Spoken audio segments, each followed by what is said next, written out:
Hi friends, welcome to Lakshara kitchen. இன்னைக்கு ஒரு சூப்பரான சாம்பார் எப்படி செய்யுதுன்னு பார்க்கலாம். ஃபர்ஸ்ட் ஒரு panல கொஞ்சமா தண்ணி ஊத்தி நல்லா கொதிக்க விட்டுக்கிறேன். அதுல 2 முருங்கைக்காய் கட் பண்ணி போட்டுருக்கேன். இது கூடவே 15 சின்ன வெங்காயம் போடுறேன். 2 பச்சை மிளகாய், ஒரு தக்காளி, கொஞ்சமா உப்பு. எல்லாம் போட்டு நல்லா கொதிக்கட்டும், நல்லா வேகட்டும். இப்போ நல்லா வெந்திருச்சு. இது கூடவே ஒரு நெல்லிக்காய் சைஸ் புளி கரைச்சி வச்சுக்கோங்க. அதையும் சேர்த்து ஊற்றி நல்ல கொதி வரட்டும்.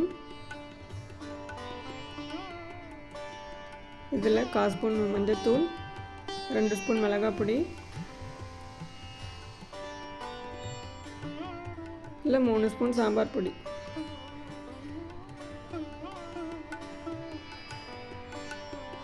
எல்லாம் சேர்ந்து நல்லா கலரி விட்டுட்டு கொதி வரட்டும். இப்போ ஒரு மிக்ஸி கப்பில் கொஞ்சமாக தேங்காய், பூண்டு, சீரகம் 3 சேர்த்து நல்லா அரைச்சிக்கலாம்.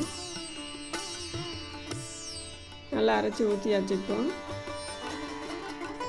அப்புறமா ஒரு 100 கிராம் பருப்பு, தோரம் பருப்பு எடுத்து நல்லா வேக வச்சுருக்கேன், அதையும் சேர்த்துக்கிறேன். இப்போ நல்லா கொதிக்கட்டும். இப்போ தாளிச்சிக்கலாம். ஒரு பேனில் வந்து கடுகு, உளுந்து, கருவேப்பிலை, பெருங்காயம் எல்லாம் போட்டு நல்லா தாளித்து இதில் சேர்த்துக்கலாம்.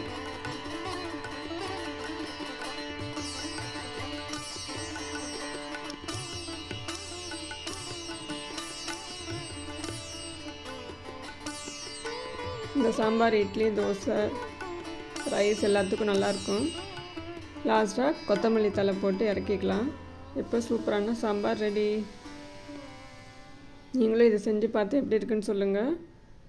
என் சேனல் பிடிச்சிருந்தால் சப்ஸ்கிரைப் பண்ணுங்கள், லைக் பண்ணுங்கள், ஷேர் பண்ணுங்கள். பாய்.